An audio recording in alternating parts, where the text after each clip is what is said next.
Weather updates చూస్తే వాయువ్య బంగాళాఖాతంలో ఏర్పడిన అల్పపీడన ప్రభావంతో ఉత్తరాంధ్ర వ్యాప్తంగా వర్షాలు కురుస్తున్నాయి. ప్రస్తుతం అల్పపీడన ప్రభావంతో రాబోయే 2 రోజుల్లో ఉత్తర కోస్తా జిల్లాల్లో మోస్తారు నుంచి భారీ వర్షాలు కురవనున్నాయి. అలాగే దక్షిణ కోస్తాలో చెదురుముదురుగా వర్షాలు కురిసే అవకాశం ఉందని విశాఖ వాతావరణ కేంద్ర అధికారి రత్నస్వరూప స్పష్టం చేశారు. ఉదయం 8:30 గంటలకి కోస్టల్ గంజటిక్ వెస్ట్ బెంగాల్, బంగ్లాదేశ్ మరియు వాయువ్య బంగాళాఖాతానికి ఆనుకొని ఏర్పడింది.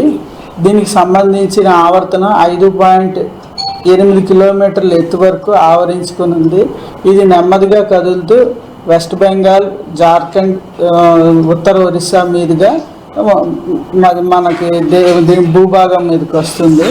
ఈ 1 or 2 డేస్లో ఇది భూభాగం మీదకి వచ్చి అలాగా మాన్సూన్ ట్రఫ్ ప్రకారం వెళ్తుందన్నమాట. ఈరోజు మాన్సూన్ ట్రఫ్ గంగానగర్, ఢిల్లీ, సిద్ధి, జంషెడ్పూర్ మీదుగా ఈ అల్పపీడనం వరకు విస్తరించి ఉంది. ఇవన్నిటి ప్రభావం వల్ల మనకి నార్త్ కోస్టల్ ఆంధ్రప్రదేశ్లో అయితే విస్తారంగా తేలికపాటి నుంచి ఒక మోస్తరు వర్షాలు పడే అవకాశం ఉంది. ఈరోజు